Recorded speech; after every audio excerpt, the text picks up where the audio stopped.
everyone. I'm Mike Barber from the Pennsylvania Chiropractic Association. I thank you for spending some time with us today. As we've done over the last year, we've spent some time with our strategic business partners. And today we have Prudential with us. They're a brand new partner with us here at the PCA, but there are some faces that look familiar. I have with me today Tom.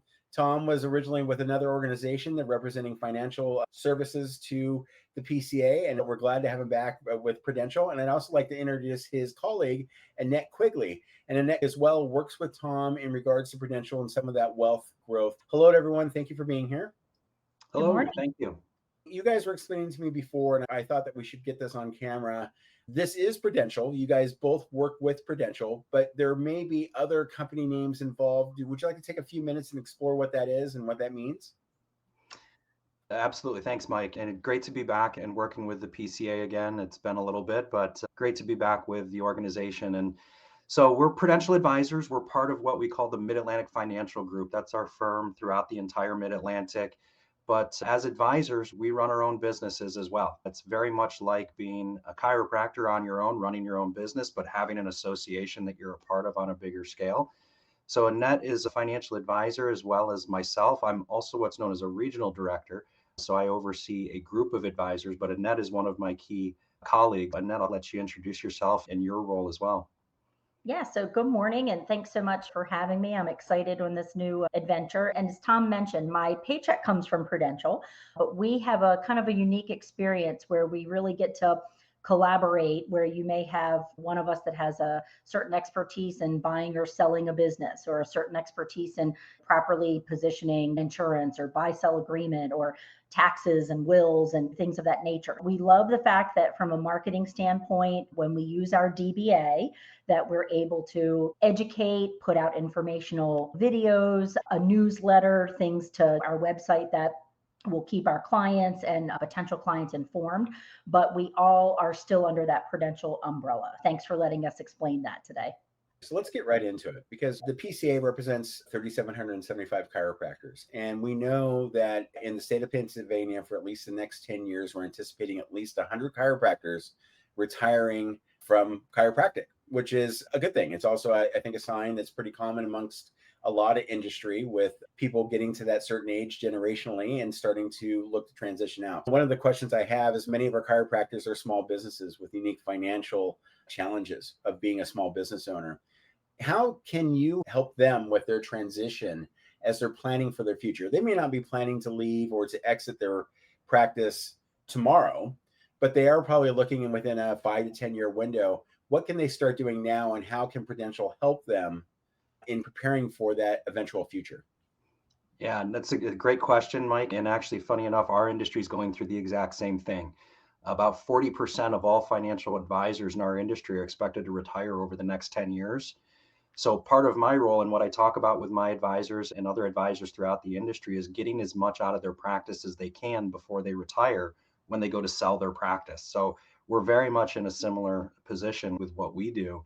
And so there are various things that we talk about with business owners of how to get the most value out of your business. What is your business actually worth, and what are the different ways you could transition it on? And it's actually something Annette specializes in. Annette, if you want to talk a little more about some of the things that you do there specifically. Yes. And so really, as you mentioned, Mike, it's really the long game. It's not, hey, I'm retiring at the end of the year, I want to sell my business. Whether it's the chiropractor business, we have dentist offices, financial planning practices, they all kind of fall in that same arena where depending on what your exit strategy is, if you're looking to sell to someone, if you're looking to within the practice, if you're looking to bring someone, on that you would then remain in a consultative capacity, it typically is anywhere from a 2 to sometimes as long as 5 year arrangement. And it can be a very customized process. We really start with the business valuation, start with the nature of what is the structure of your business, because it may be an LLC, it may be an S Corp, it may be a sole proprietor. You may have key members of that organization that you want to ensure, if something should happen to you in the meantime, that the business continues. So there's a lot of moving parts, lots of different variables that need to be discussed when you're talking about a proper business succession plan or exit strategy. I like that you had said that you start with valuing the business itself. And what I think is interesting about that is this. There's value and there's inherent value. And so sometimes I think somebody who's very close to a practice they've built, sometimes they may be overestimating what the actual value of the practice is and what they can receive as part of a sale price of the transition. And so what do we do when somebody finally goes to that valuation and they go, oh my God, there isn't a whole lot of value here. Although I will say from the Pennsylvania Chiropractic Association standpoint, is we really do think that's important to perhaps thinking about bringing on an associate or someone who's going to keep the continuity of practice going, building a practice within your practice to allow for them to take over for you. But if somebody's a sole chiropractor, they've done it their own way the entire time, and they have an idea in their mind of what their practice is worth. And then when they actually get the evaluation, they are maybe a little bit shocked by how low that evaluation is. What can Prudential do to help them prepare for maybe not having that magic number of liquidating the practice? I think one of the best things you can do is start early and start to prepare, because there are various ways you can increase value within the practice as well. So making sure, like you said, Mike, having that succession plan, having the right staffing, having ways of retention of clients is very important, especially with what you guys all do. So there are various things you can do very early on to start to build out structure and scale to make your practice more valuable. But from an actual dollars and cents standpoint, and that, if you have some thoughts there too. Yeah, and part of it is not just, hey, I bought this or I'm thinking about buying this practice. I hope the clients stick around. A big part of that is I hope the staff sticks around, right? Because it's a big transition for them. And am I going to be able to retain them? So a big part of that working on the infrastructure from within is, hey, we have a 401k, we have a defined benefit plan, we have different benefits of sorts that we're offering to these employees. So if there's a change in that leadership, that trajectory could indeed continue, but it has to be very clear, it has to be very defined. And you really, when you're thinking about that, it's such a customized process. You have to find someone whose goals are aligning with yours. For example, you're not going to be 57 like the average financial advisor is and selling your practice to someone who's 56, right? You're going to look for someone who's probably in their 40s and is like-minded as far as how they run their business, because that's your baby. You started it from scratch in a lot of cases. You care about, how that continues, and you want to make sure you're bringing someone on that will allow that to happen. Annette, you said something really interesting. You had said that how do you also take care of your staff? And the staff may have many more years of work. And can you talk a little bit about some of the things that a chiropractor business owner can do on behalf of their staff through Prudential and through the services that you have? Because I think that's important. I think in today's market, we know job-wise, it's sometimes hard to find great staff. And when you find them, you've got to keep them. And keeping them, it's not always feasible to pay them more, especially for the work that they're doing. But you could bring in other resources that are also important as well. For sure. So one of the big ones has got to be the retirement plan. And not every retirement plan is created equal. If you're a single one man or woman show, it might be something like a simplified employee pension. If you only have a few employees, it might be a simple IRA, all the way up to and including the 401k. So it really is evaluating the type of office structure that you have. But what any of these plans will do is not only will it allow you to recruit the ultimate employee that you want to have be part of your practice, but it's going to help you retain the ones that you have. Folks are becoming more and more educated and understanding that they really have to be the ones to try to fund what will be their retirement. They can't just rely on things like Social Security. So they're looking now to their employers, and they might be amply qualified, but they might choose another practice over yours because the other practice is going to offer them that benefit. And you can be very strategic where if there's turnover, you can set certain things like vesting schedules so that you're giving perhaps a match, but that person can't just leave day one with what it is that you've contributed for them. They can meet with a financial advisor that's attached to that plan to help give guidance to the participant, which essentially helps with enrollment rates, and it just helps them learn more about how the 401k works. They tend to participate more. So lots of resources available. And then for the business owner, there are ways that you can carve out, if you will, the rank and file employee, and you can really focus on stuffing away those tax deferred dollars, getting great tax write-offs now, creating income in the future when you finally do retire, things like defined benefit plans. So lots and lots of moving parts with that one as well, but it's really important to define what your particular practice makeup consists of. And the only other thing I'll add with that is key folks in the organization. You might be the owner, but you might have someone, not necessarily another chiropractor, but that key person that you couldn't run the practice without. There are ways to include them in some of those not just highly compensated, but more executive role type programs, so that you can, again, dangle that carrot and make it interesting for them to stay and continue to support your practice. Yeah, Right. Mike, an example of that, I worked with a chiropractor over in Ohio a few years back who had that one key staff person, and she was responsible for going around and marketing the business and growing the business. She'd go from company to company, talk about what they did, how they work, giving a free consultation, things like that. And without her, his business would not have grown to be as successful as it was, and opening a second location, things along those lines. So those are the types of employees that we want to make sure you can retain and attract and help grow with over time, but also provide a lot of value to the business itself when you are looking for that succession planning. You said the dreaded T word, which is taxes. And of course, we hear this all the time. We had a former president of the PCA, is one of his favorite lines is, it's not how much you make, it's how much you keep. And so let's talk a little bit about taxes, and let's talk about what can be done. And we don't have to go into super detail, but some of the tax advantages there are to planning ahead and putting money away now as part of that process of preparing for your future, and how you can perhaps look at deferring and or utilizing some of the tools that you bring in to help with your tax burdens. For sure. So a lot of times when we sit down and meet with a financial planning client, we'll make that distinct, hey, we're not tax preparers. But what we are is we are tax strategists. And there's a big difference, because a lot of times what we find is a business owner will go to, in some cases, that trusted CPA that they've been going to for north of a decade. But the CPA typically is not going to say, hey, if you move this over here or start putting more money there, you can save. Typically, the CPA is going to say, thanks for all of your records. I've done the necessary write-offs, and here's how much you owe.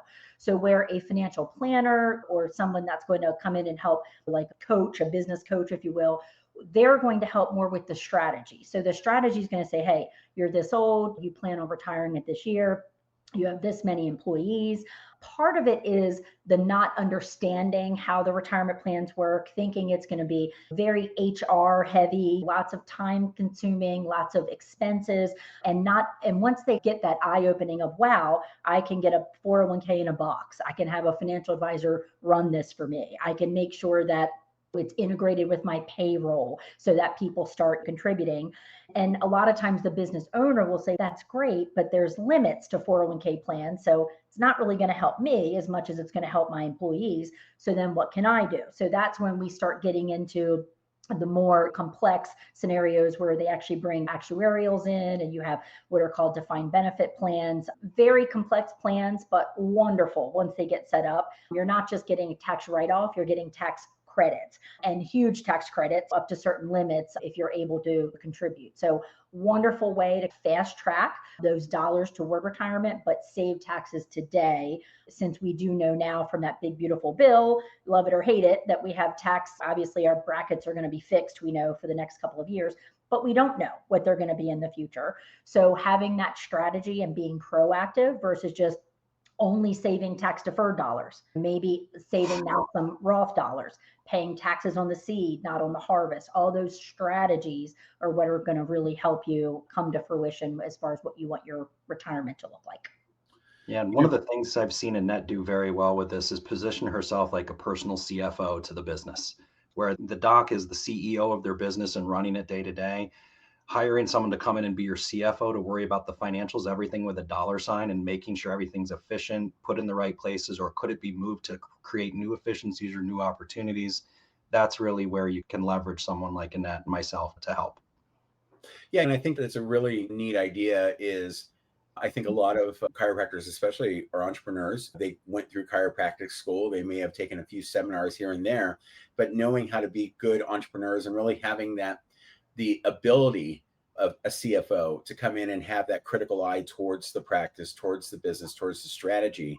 Because let's be honest, we don't know what we don't know. And I think we get very comfortable in what we know, and sometimes miss out on the opportunities because we're not introduced to the new, or what is possible through that. So I think that's a great service. And Tom, I really like the way that you put that, is because you want someone who is dispassionate to come in and actually say, okay, let's really look at what's what, as opposed to someone coming in and wanting to make you feel better about whatever decisions you made in the past. I mean, I'm assuming you guys aren't mean, but there is a point where you have to maybe show a little tough love in those type of situations, especially if somebody's has an idea of what they're hoping for, and maybe the reality of their now doesn't support that tomorrow. And that's some of the structure that you guys can help put into it.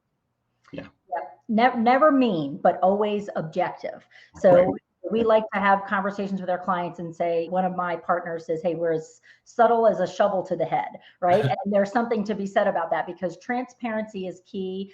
We remove the emotions is essentially what we do. We're treating our clients' money like it's their own, but we're not emotionally attached. So it allows us to objectively say, we said we were going to do this retirement plan in the beginning of the year, and we didn't. Why is that, right? And life happens. They work, as you said, they're really good on their business, and the money's coming in, they have cash flow, their bills are getting paid. So they're not necessarily just having the time or the energy or the focus to be forward thinking. And all of a sudden it creeps up because you wake up in your 50s and you think, yikes, I don't have that plan.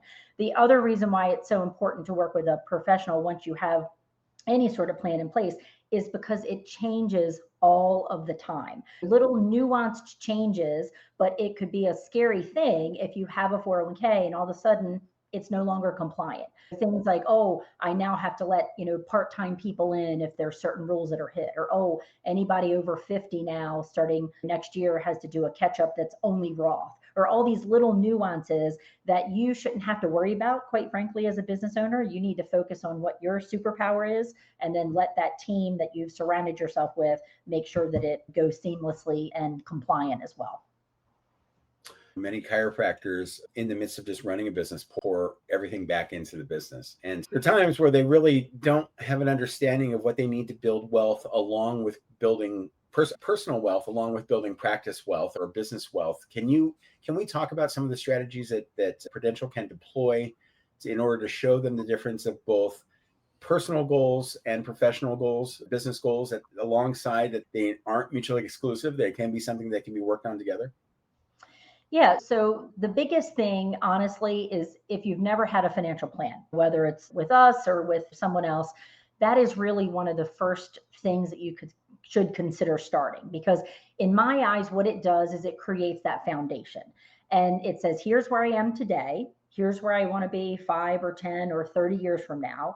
How can I get there? I often say to clients, hope is not a strategy. We don't want to, if we have a retirement plan, we don't want to just put money in and hope that one day I can retire and it's performed enough for me to draw from it. So part of it is stress testing. Once you have that foundation in place, what if inflation goes back up? My greatest asset is to get up and get out of bed every day and put my feet on the ground and be a chiropractor. What if I become disabled and that choice is taken away? I may have to retire early due to family dynamics. All of these things that life can throw at us very sneakily when we're not anticipating it. You have to have that plan, because the plan will say, if this happens, or if that happens, or if you want to sell your practice, but you may not get nearly what you wanted, or something may happen out of your control that for whatever reason that sale doesn't come to fruition, then what is that backup plan? How can you look to have other buckets, if you will, that are going to pay you, whether it's guaranteed income or tax-free monies, depending on what, the circumstances are. So it's definitely starting that foundation and saying, hey, here's my goals. It's not just about who's got the best return. It's about what's the return that you need to accomplish the goals, and what is the strategy behind it to get you there.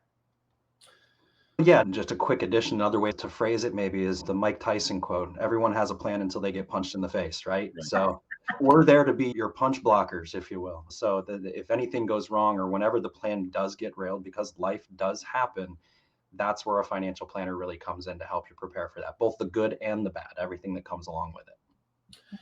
Can you share how Prudential uses products like life insurance and annuities in creating long-term wealth for people? How do those actually work? How can that be a benefit to a chiropractor?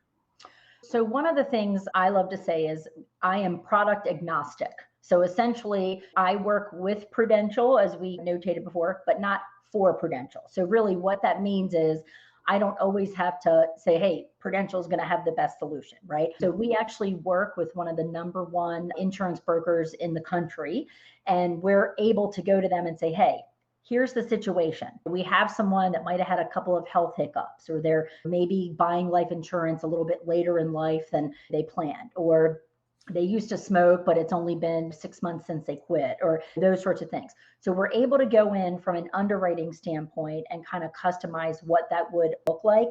But it's more about just the numbers. It's more about, hey, I have a mortgage and I don't want to leave my family with debt. It's also about, hey, when I retire, if I'm still alive and well, can I use this life insurance as a strategy to create tax-free income for myself in my retirement? But in the meantime, if unfortunately I don't make it as long as I'd like, I have a tax-free death benefit for my family. There are other ways, if you're, again, looking to sell your business, partnering with another chiropractor perhaps, where you're doing what's called a buy-sell arrangement, or where you can have a triggering event. It's not just, hey, if I pass away, it's, hey, if I retire, there are now proceeds from this policy that are going to help this other person buy me out versus me trying to get paid over time. If I have that key person, as Tom mentioned, the nurse that did all the office administrator that did all of the marketing, how can I replace that person? It may take me years of training the next individual. So I might buy a key man policy on this person because I see the value there. All these different ways that you can look at it, but every case truly is different. Sometimes we do what we call split tickets because we're always mindful of the price point. That's important. I can't just come to a client with all these wonderful ideas and say, by the way, it's going to cost you $2,500 a month to achieve this. They may not have that. So we have ways of meeting what that price point is, maybe doing some term, some that's going to be more of a financial tool that builds a cash value. But any way you look at it, we're looking at that individual and coming back with solutions that, number one, aren't just Prudential, but number two, the companies have been vetted. We simply can't do business with companies that don't have the utmost rating, which is equally important. And we're just looking at the circumstances of, again, when does that individual want to retire? What other buckets do they have that will pay them out income? All of those good things. Yeah, and products are changing all the time across the industry, not just with Prudential products, but and to Annette's point, we have a very open architecture. So we're always looking for the right solution more so than a product itself. Think of it this way too, Mike. While life insurance can provide a death benefit if you die too young, it can also be an asset. It provides growth and cash growth in different vehicles. Annuities, same thing. Annuities have changed dramatically over the last decade in how they're designed and what they can do for someone. But the investment marketplace, the managed investments, brokerage accounts, constantly changing as well. And not only is it about being product agnostic, but thinking about what you want to accomplish. Just because you want the best performance, you don't necessarily want to go for the product with the best performance because it could have high taxes, it could have high risk, it could have high fees as well. So we want to make sure we're balancing those, specifically those four things: taxes, risk, performance, and fees, when we're helping provide the right product solution for someone. So it could be used in combination, it could just be one, but ultimately all of those products that you mentioned do come into play when working with business owners specifically. Well, I really appreciate that you guys are looking for the best service and the best product for you. That means a lot, right? Because I don't want to be sold this just because it's what you sell. And I appreciate that. I want to dig a little bit more into the mindset that some of these products are safety net products and not really, they see more of a sunk cost as opposed to an investment tool. And you guys touched on this, but can we explore that a little bit more? Because my dad, for instance, who was fairly successful in a lot of things, refused to get life insurance. And because he said he felt that he's betting against himself, which was just such a stupid thing to say. But that was his kind of mindset in regards to life insurance. He certainly didn't need it. But the larger conversation there was, when I went out as a young man, when I had my first kids, I immediately bought life insurance because I wanted to make sure that no matter what, they're going to be taken care of. And so can we talk about that idea of it's A, not necessary, B, it's a sunk cost and it's really not an investment vehicle? I think that might be a really interesting conversation to explore.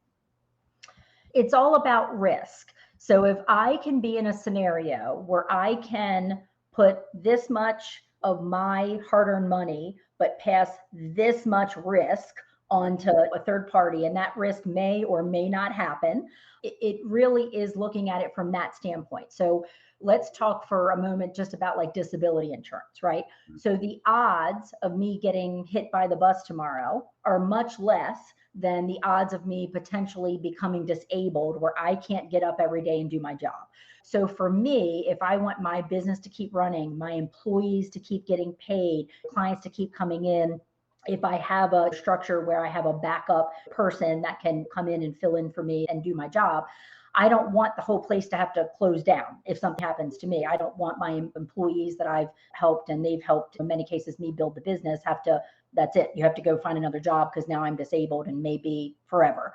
So looking to say, hey, if I look at it as a percentage of what I'm able to make when I'm healthy and the business is running the right way and I have the best employees and the best positions, then it's a very small percentage to pay to say, hey, now I know that I'm going to be able to keep food on my table, keep sending the kids to college, keep my business running if I've just pushed this risk off to a company. And to your point, Mike, it's funny because I've been doing this for 26 years now, and I can't count the number of times when I talk about long-term care that the husband, it's always the husband. That happens to me, going out to the shed, taking care of them, right?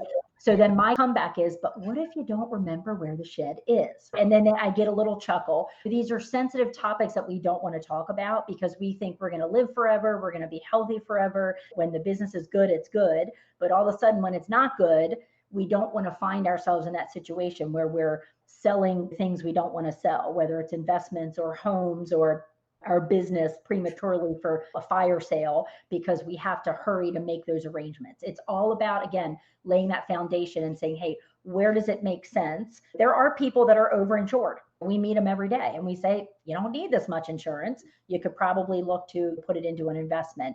But any way you slice it, that's usually a pretty foundational piece of a financial plan, is to push what risk you can off to an insurance company. Yeah, the way I always explained it and thinking about protection and its insurances in general, it's not what it is, it's what it does when you need it. And think of it like you're building a house. The foundation of your house is your income. Without your income, nothing else matters, right? If you can't have an income, you can't buy investments, you can't buy insurance products, you have no income. So protecting your income is always the foundation. But then as you put up the walls, that's protecting your life, protecting your health. If anything goes wrong there, your house comes crumbling down. So how can we protect the walls? And then everything inside the house, the roof, the furniture, everything else, that's everything you're planning for the future. So think of that as like your IRAs, your 401ks, everything like that you start to fill in your house with. That's the way I've always described it. But if you don't have one of those walls protected and a storm comes along, your house crumbles. And that's a simple way to put it. Yep. You both touched on, we've been talking a lot about older people planning, catching up, if you will. But let's talk about a young chiro, just getting started, may still have student debt, may still be worried about making sure he's making ends meet or she's making ends meet. Talk to me about how you would explain balancing a future focused and a kind of a long-term health plan, financial health plan, I should say, in a world where you are really making a choice. If I make this investment, I'm making it, but it may be at the detriment of having more funds to do X, Y, or Z with. And for that young practitioner starting out with a lot of startup capital, maybe not having as big of a book, what does that look like? What kind of tools are available for them to maybe incrementally grow their investment portfolio starting out? So I've told my clients for decades now, it's not timing the market, it is time in the market. So even if that young person who thinks, oh, I can't possibly part with this $100 a week, we simply find it. I do a lot of education for young people just starting out in their careers. And I'll say, by show of hands, and I'm sure if I had your 3,700 plus members and I said, by show of hands, how many people are hitting that Starbucks drive-through every day? Keep them up if you're hitting it twice a week, 3 times a week, 4 times a week, because we're busy, right? We're going to hit that drive-through. You have kids, especially nowadays, you have kids' sports, school, and you're trying to manage life. So what happens is, even if you say, okay, I'm only going to get my Starbucks on Mondays and Fridays, and then Tuesday through Thursday, I've made an intentional decision to now take that coffee. I can buy Starbucks at the grocery store, take that coffee into the office. Those little incremental changes, that $25, $50 a week, over time, you will adjust your budget accordingly, and you will start to then reap the benefits of that. Because as their practice grows and as they're now saying, oh, yikes, I'm paying more in taxes, I'm keeping less, coming up with that strategy early on, it is certainly going to be a huge difference. And to your point, if you have a child or if you now have a spouse or all these people that are depending on you, you can rent insurance, I like to say, pretty cheaply, a 20 or 30-year term that will satisfy income replacement or paying off debts, et cetera, if something happens to you. But you also, in most cases, have the ability to convert that insurance. And that's huge, because if I'm 30 now and next thing I'm an 18-year myself breast cancer survivor. I was only 35 when I got it. No history in mom's side, dad's side.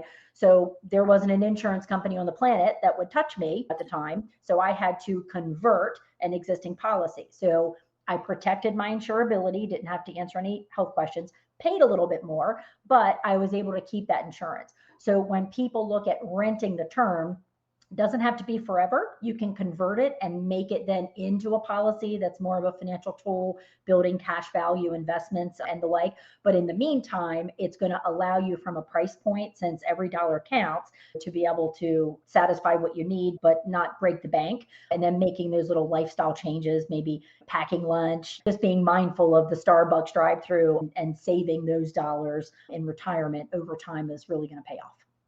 Yeah, and a couple other things there too. So you think about the Albert Einstein quote, compound interest is the eighth wonder of the world, right? So I think the number one thing, if you ask somebody who's retiring, what would they do to have had more wealth at retirement? I bet the number one answer is probably start sooner. One of the things that we always talk about, one of the first steps in our process, is going through cash flow and budgeting and taking a look at money in, money out, where are you spending, where are your expenses? Are you actually funding your own life and paying yourself first? How are you doing that? What's the efficiency there? Those are some of the things that we look at very early on in the process to help, and especially with younger people. And that said, the sooner you can start down that path, the better budgeting you have, the better cash flow analysis you have, the better off you're going to be for the long run. And ultimately, Mike, I don't want to speak for Annette, but one of my favorite things is seeing people retire before they expected. Mm-hmm. So if we can help someone retire sooner than they expected, that's one of my favorite things about what we do. Yep. Yeah, you know what's funny is the lottery was just $1 billion. And I went and, of course, bought my ticket because it's silly to not. My son was like, the odds are like getting struck by a lightning while being mauled by a bear in a movie theater. But I'm like, yeah, I know, but I'm still going to pay my $3 for this ticket. A lot of docs just feel that they're just going to keep working. All right. They're going to work until they can't work anymore. And it's funny, you were talking about disability earlier.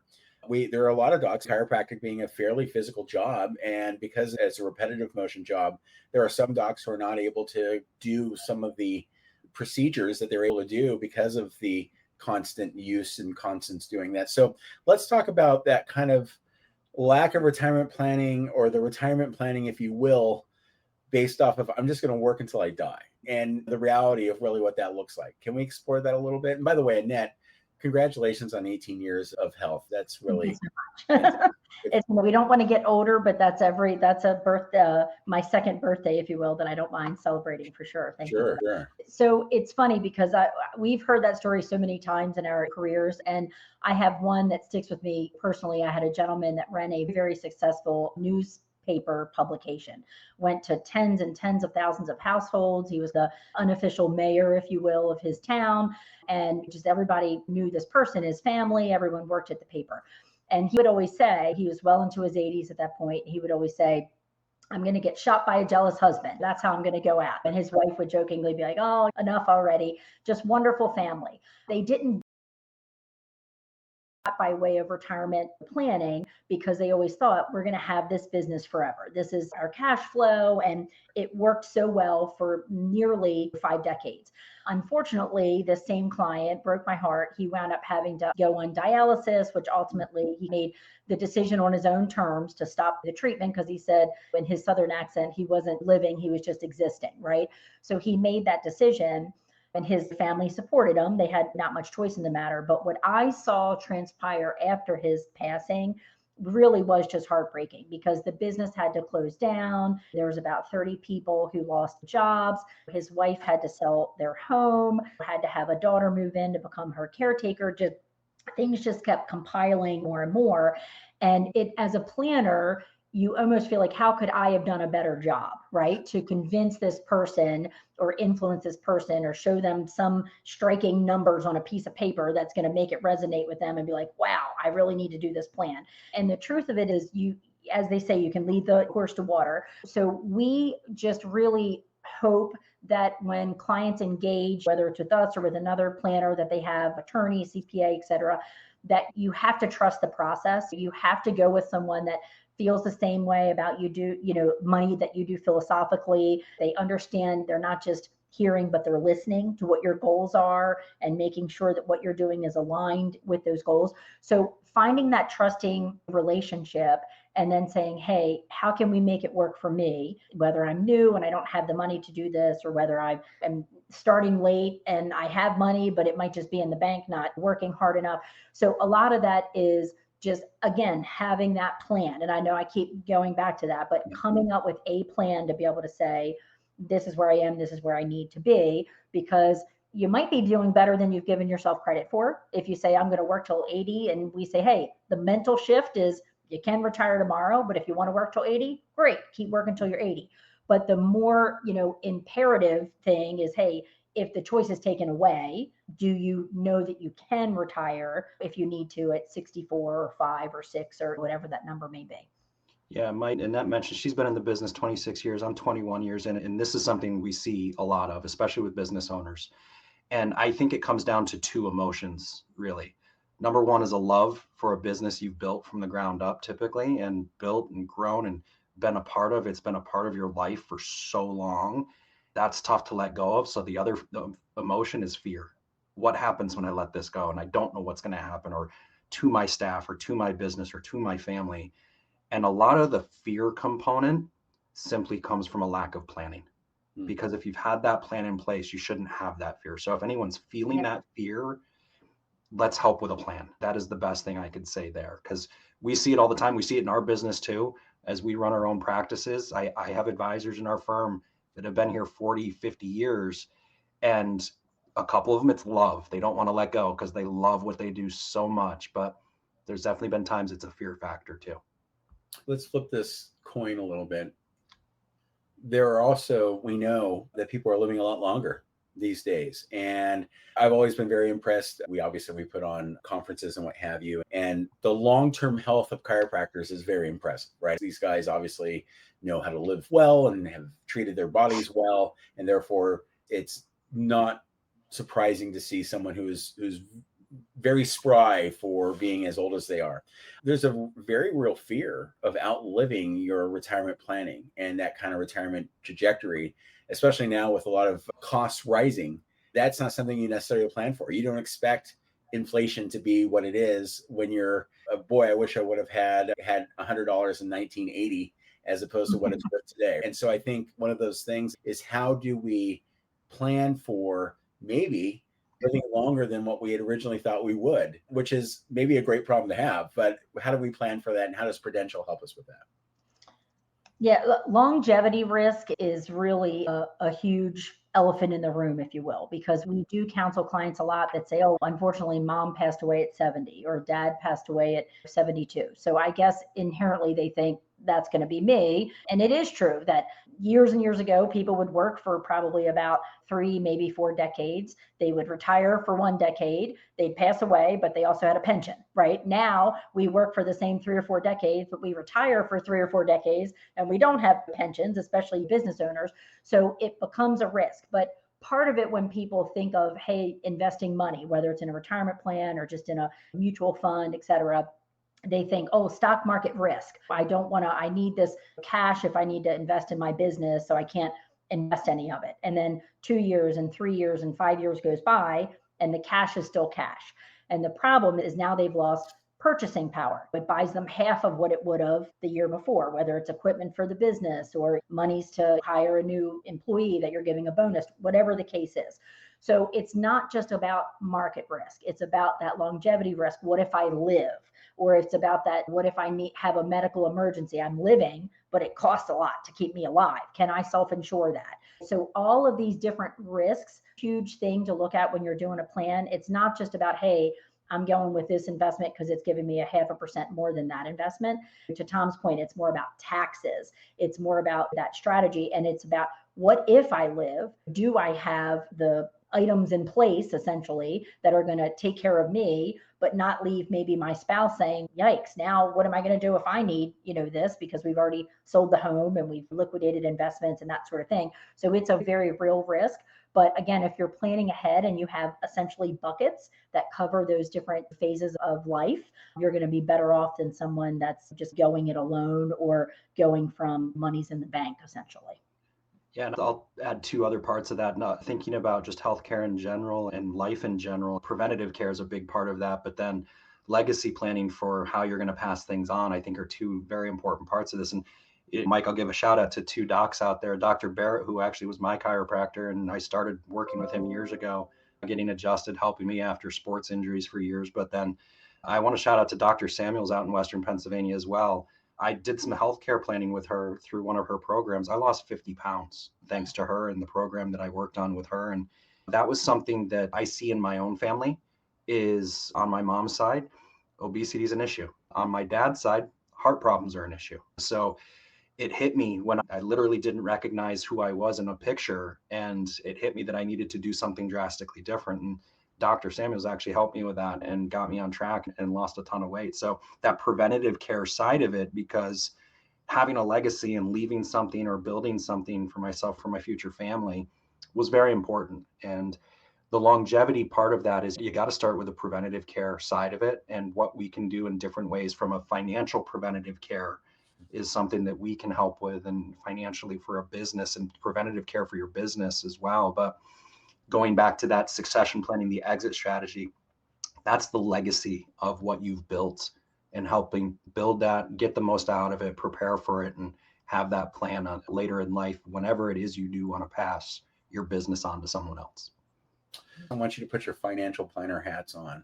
One of the things that's interesting is at each stage of life, there's risk aversion to how you make your investments. Can you guys spend a little bit of time? I don't want you to go into all the secret sauce, but spend a little bit of time in talking about where people should be based off their practice. So let's go new doc to middle career to end of career, and the relative risk or what investment vehicles is best, really the mix. And I know the mix is up to the individual and everything is individually based, but as a rule of thumb, is there a rule of thumb you should be more in bonds and if you're older, as opposed to being younger, going fully in the market and really trying to double your money as much as you can? Back to what you had said, Annette, about the time in the market instead of the market that you're getting out of the time. Can you guys put on your hats a little bit and give us a little bit of a rule of thumb of investment and what strategies could be deployed if somebody's thinking about getting serious about their financial future? So part of it, to your point, is it does depend on the individual. I can look at a sheet of paper and say, hey, you're on 35. You should be 80% stocks and 20% bond, right? But again, how that individual may feel about money philosophically that might got to pass down from them from the previous generation, I can tell them that till the day is long, but they might still be having a sleepless night. So part of it is them recognizing what their risk tolerance is. But part of it is, again, accepting help and coaching from someone that's going to say, hey, you can do 50% bond because you might be worried about tariffs, or you're worried about all these things that we're always inundated with every day in the news. But the reality is you're selling yourself short and you might only have this much. So you're going to have to adjust your retirement accordingly, or not travel as much, or work longer, or all those things that, come into play. So when you look at it, obviously, the closer we are to retirement, it makes sense to, I've been running this race, I won this trophy, I don't want to give the trophy back, right? So what I always like to say is there are 3 different kinds of returns. And it doesn't matter if you're 30 years old or if you're 90 years old. The 3 different kinds of returns. Number 1 is the return that you want, right? You're talking to that colleague or that family member at the dinner table, or you're watching some show. I want that 15% return, right? The return that you got, and we all have gone through the 2008s and the 2022s that we've invested and realized we've lost double digits. That's scary. And both of those, they come into play, but the return that you need is the most crucial return of all. And most clients, when we meet with them, cannot give us what that number is, because the return that you need is based on what you want to accomplish. If your retirement is 2-3 month European cruises twice a year, right? You're going to have a heftier retirement savings than someone that says, I just want to spend more time with the grandkids and go fishing and just not set my alarm on a Monday morning. So part of it is that customization, staying diversified at every turn, not just getting roped into the TikTok, put your money in AI or buy Bitcoin, again, having that diversified foundation. But the mix is going to depend a lot on what you want your retirement to look like. And then the guidance of someone that's, again, listening, not just hearing, and putting you into that. And then I'll preface with this as well, the strategy behind it, because most advisors we're all have the same stuff, right? We're not going to have some magic thing that's going to give you a better return than the guy down the street.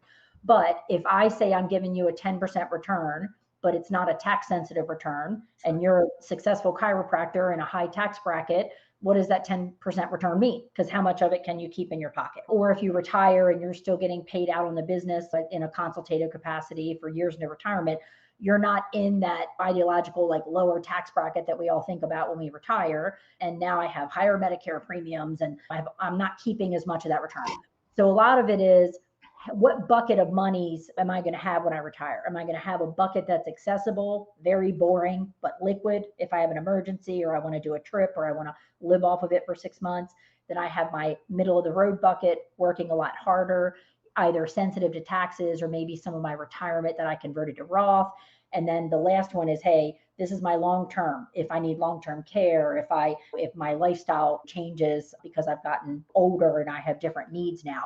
So a lot of it is more strategying it that way. And it truly is customized, even though I might say, oh, close to retirement, you want to only have a 60-40 versus an 80-20. There's generalities that you would follow, but everyone's so different. I have people in their 90s that are still 80-20 because they have a high tolerance for risk and they just want that money to grow, but they also have enough of it that if they take a hit, they can afford it versus the next person may not, if that makes sense. Yeah. Another way to think about it too is think about Mount Everest, and your life is going up one side, down the other, right? So when you're going up, as you're getting older, you start off aggressive, you start building, you're growing, you're accumulating, you're in the accumulation phase and you want to accumulate as much as possible. But as you get closer to that peak, you slow down. You got to take your breath, right? The oxygen's thinner up there. Mm-hmm. But when do most people get hurt when climbing Mount Everest? It's on the way down, not on the way up. So that distribution phase, and as you're coming down the mountain during retirement, do we have the right things in place? Do we have the right income streams? Again, going back to cash flow that I mentioned earlier, are the right things in place there? Do you have the right protections? But you can still trying to grow your assets at that phase as well. It's just, have you done it the most effective way on the distribution phase on your way down the mountain? You know, it's funny, a lot of our conversation is centered around retirement and retirement planning. And there's a lot to be said about having the confidence of having a net worth. You have a great business, you have great resources coming in. But can you guys explore with me a little bit more of what that means throughout the kind of planning stage and the run up to, if you will, when you're ready to tap that quote unquote net worth? What is net worth as opposed to actually living with net worth? Great question. So I love to say that we really don't live in a net worth society. It feels good. It looks good when we get our statement, and we like to say, hey, I've reached that milestone of I'm a millionaire, or I'm a multimillionaire, and I've built this successful practice, and things are good when they're good. The issue is we really live more in a cash flow society, right? So there are people that we see, whether it's selling a business or preparing for retirement, that have a much happier retirement when they know that they have that guaranteed cash flow, or they have that business succession plan in place because they have that backup plan. So it's, I can't go out to eat tonight and say, hey, I have $1 million net worth. The waitress isn't going to care about that. She just wants to know, what is my cash flow? Can I pay the bill? So it's very much the same, that mentality, that mental shift is, hey, I want to arrive. Yeah, I'm hanging my hat on this building, or this business rather, that I likely built from scratch. But it's more than just that. It's what happens if my business somehow fails, circumstances out of my control. What is my cash flow? How can I keep my cash flow? How can I pay my employees? How can I pay my bills and continue to send my kids to school and pay my mortgage? That's really what it's more about than anything. Hello, everyone. Annette Quigley, a senior partner with Frame Wealth Partners in collaboration with Prudential, and really just built my practice on giving advice. I don't get paid to sell you stuff. I really like to get to know you, your business, and how I can help just with every aspect, whether it be continuation of the business, should something happen to you, business succession planning, formulating exit strategies, evaluation of the business, hiring and retaining the right employee for your business, and beyond the business, taking care of your retirement, your family, the goals that you would like to achieve. And again, very advice driven strategy, building a foundation through financial planning. And please use me as a resource. I look forward to getting any questions or concerns, and I'm here to help.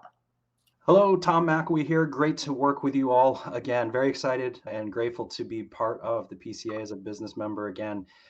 And as we get going, one of the things I want to make sure you're aware of is the financial education that we can help provide, and looking forward to providing some ongoing work with the PCA around that. So jump on those webinars, take a look, but reach out. I'd love to reconnect with those that I've talked to in the past. For those of you that haven't, I look forward to eventually speaking with you at the different events coming up here in the future as well. But keep in mind that our approach is very consultative. The first couple of meetings with us, no obligation. We want to get to know you, get to know your practice, get to know your family and your life, and see what we can do to help, if anything at all. And worst case scenario, we leave you with some ideas that you can take with you for the rest of your life. Best case scenario, we can talk more about how we can specifically help you. Look forward to talking to you all soon. And I'm Mike Barber. I want to thank everybody for taking the time to watch this video. I want to thank Prudential for their partnership and their support of the PCA. And I want to thank all of you for watching. Have a wonderful day.